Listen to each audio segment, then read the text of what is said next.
Good morning, lads. I'm back in my redstone testing world, and today I wanted to see if I could build a carpet bomber. So I haven't watched any videos on how to make these except for I already watched a video on flying machines and TNT dupers, and then I just figured I'd try and put them together and see if I could make a system that would run continuously without my assistance. And this is what I came up with. So this is the system. It's just a simple TNT duplicator that activates on the withdrawal, so it won't do anything on the way out, but it'll do stuff on the way back. And then this is my return home system. So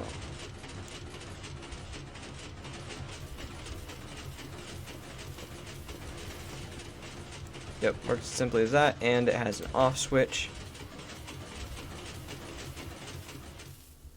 So I'll show you guys how to build it in a second, but first, just a little longer version. So it's rather simple how to get it to come back. All you need is a piston. I think I put that obsidian in the correct spot. All you need is a piston right over where this observer is. So that observer will tell the piston to activate, and it'll trip this observer, sending the flying machine in the opposite direction.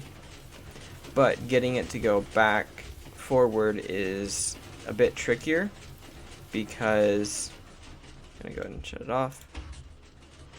It's a bit trickier because you need to activate the left one first, or the forwardmost one first, and then the back one, because that's push limit. So if you activate this one first, it's going to activate this. I need that back. It's going to activate this piston, but it can't push all the blocks because it's way over 12. So you have to have this one push first and then that one afterwards. So this system basically just spams the two pistons, so eventually it works. Like so. Yep, lag is very scary with these machines, and you'll see that on the combined version. But when it comes back, it simply registers this one and this one at the same time, but this one does go up and down first, and then this one last, allowing to send. And again, off switch, completely necessary. The delay, the repeater here is just a delay, so it will relaunch again.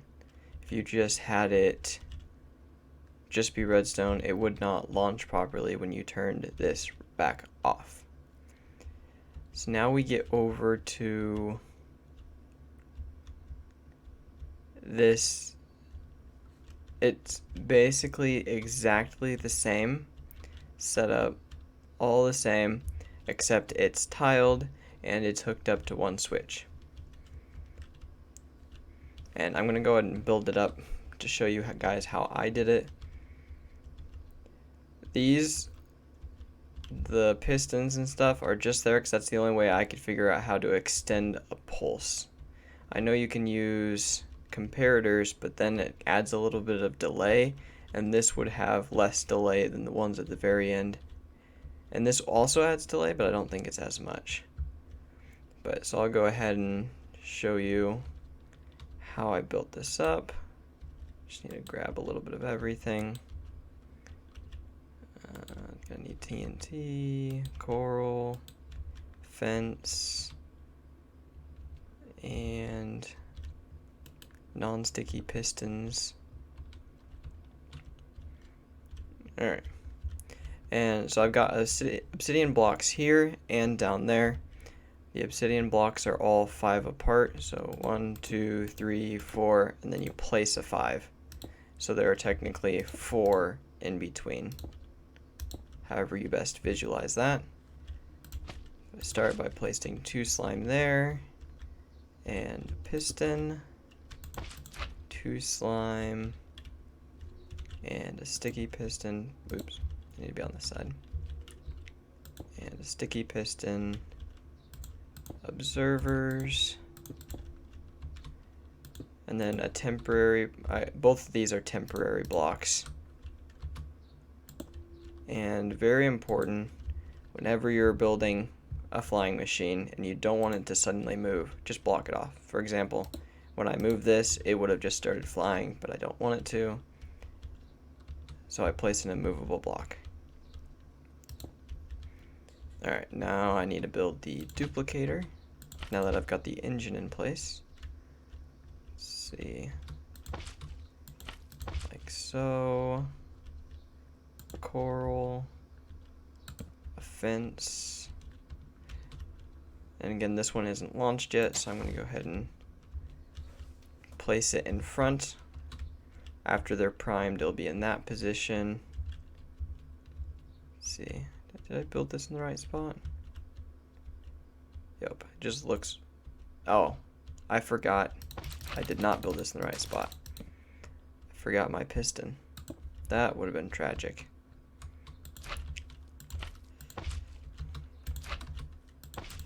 That would have been truly tragic.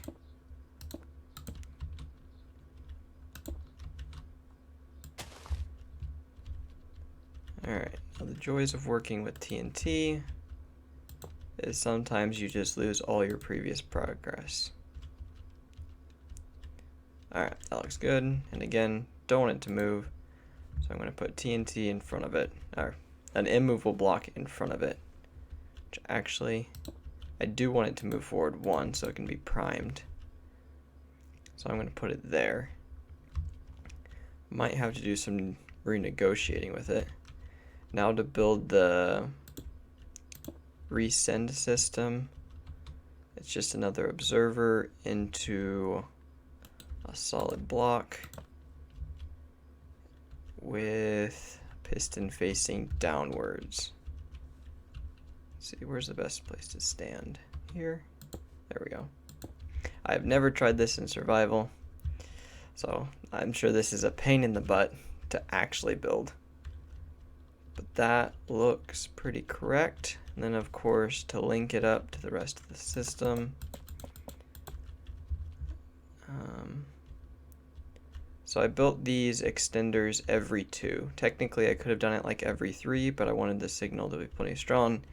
And since it's right at that point, I will go ahead and stay consistent even though I don't need it. So I need solid blocks there for my redstone signal to go into. It's going to be like that. That is set to full send. Double check everything to make sure nothing's going to explode or take off in the wrong direction. I do have the stoppers in place. I need a sticky piston.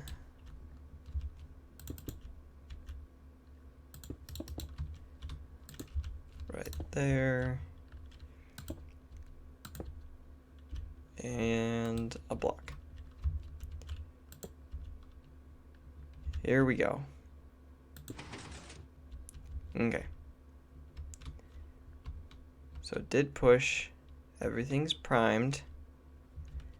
Now what happens? Okay.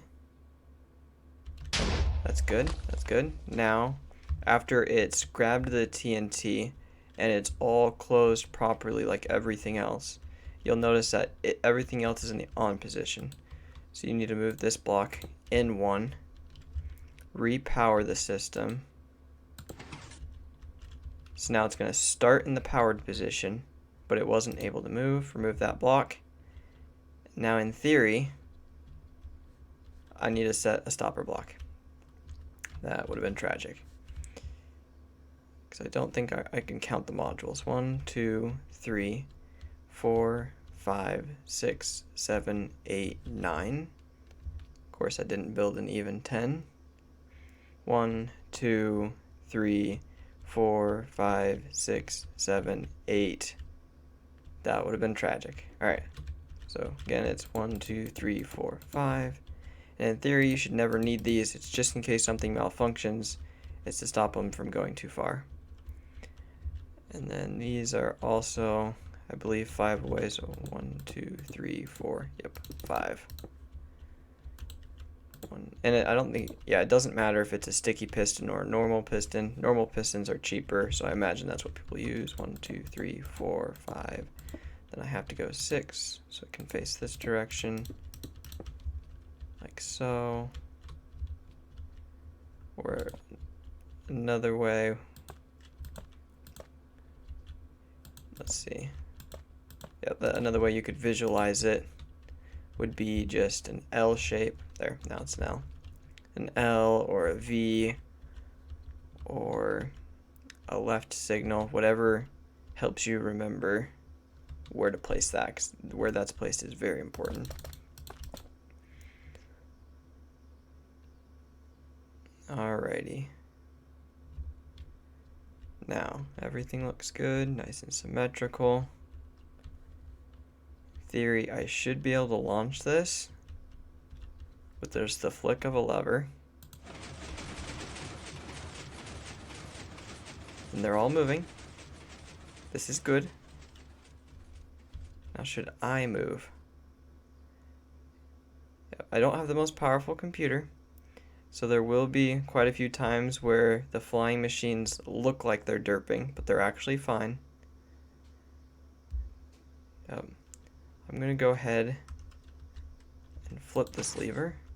That way when they come back, they rest in the off position. Just because I want it to do a full round of nothing bad happening. Now, there's 2 or 3 different ways that this could go really bad. One is if I place the pistons in the wrong location and they all stop on the obsidian.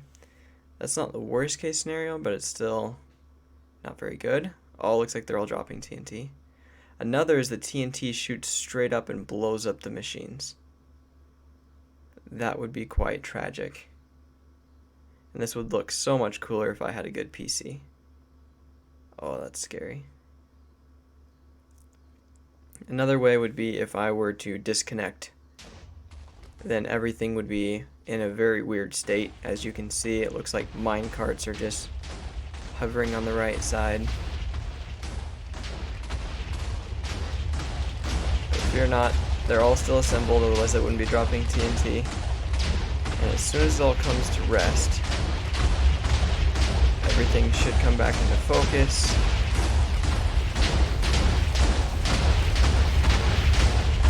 Okay. Yup. Ah, solid, solid, solid. Okay, is it leaving any pillars? So something I was worried about is if they're not close enough together, they might leave a gap, but I can't tell. It doesn't look like it. I'll know after I do a couple more rounds. 1, 2, 3, 4, 5, 6, 7, 8, 9. We got all the modules back. They're all in perfect order. Now to run this a couple more times and see if it ever gives up. I'm gonna go ahead and leave it on. I don't think I've ever left it on and let it do a full run back and forth. I normally let the lag settle first.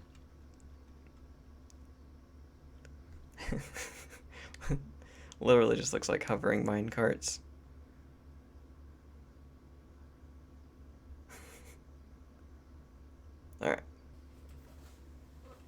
Alright, so we'll do this one more test, and then I'll start a 10-minute timer and see how much progress is made in exactly 10 minutes.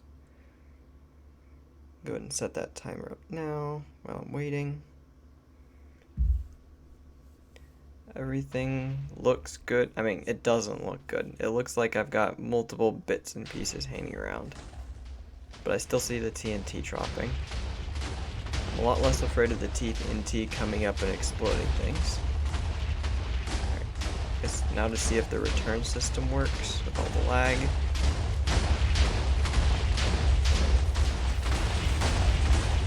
Okay. Yep, So I started the 10-minute timer. We'll see how much progress is made. So it's only been 5 minutes and I'm already down to this world's bedrock, so there's no point in waiting the full 10. So I'll go ahead and turn it off and let it complete this final run, and then I'll do some measurements. So I do know that it took about 1.5 minutes to go there and back again, but now I'm going to measure out how far from obsidian block to obsidian block and how deep it went. So in theory you should be able to calculate how fast this thing bores through so many layers, because obviously this isn't a mountain. It's not very deep. It's definitely not 1.18 deep.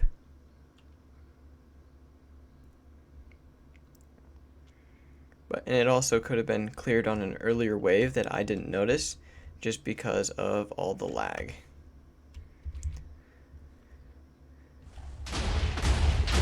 But if you were in survival, this would be a horrifying sight.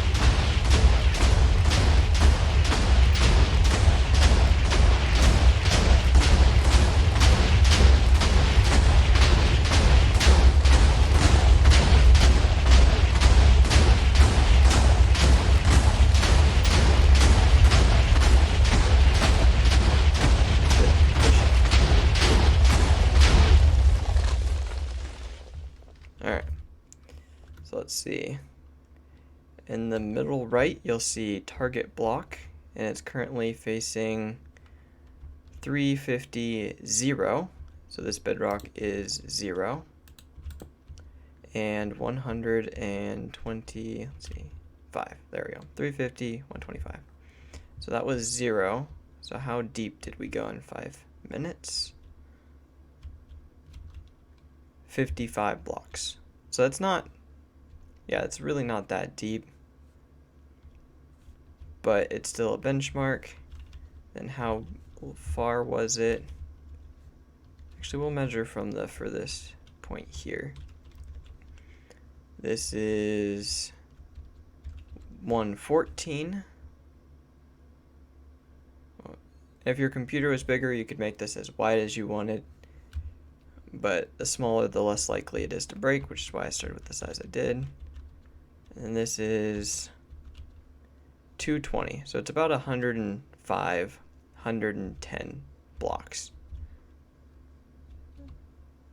And this is something else that I was worried about. Is it going to leave random stragglers? And if it's really only these 3, then I'm quite satisfied. I can punch out 3 blocks for every chunk this big. I guess no, here's more. So it's 3, 4, 5, 6, 7. And obviously this says nothing about running into water or lava. All that would still have to be cleaned up by hand. But the system works. I'm proud of it. There it is. Hope you enjoyed this as much as I did. Hope you were able to learn something, or at least find it interesting. If you did, please like this video, consider subscribing. Hope to see you in the next video. See ya.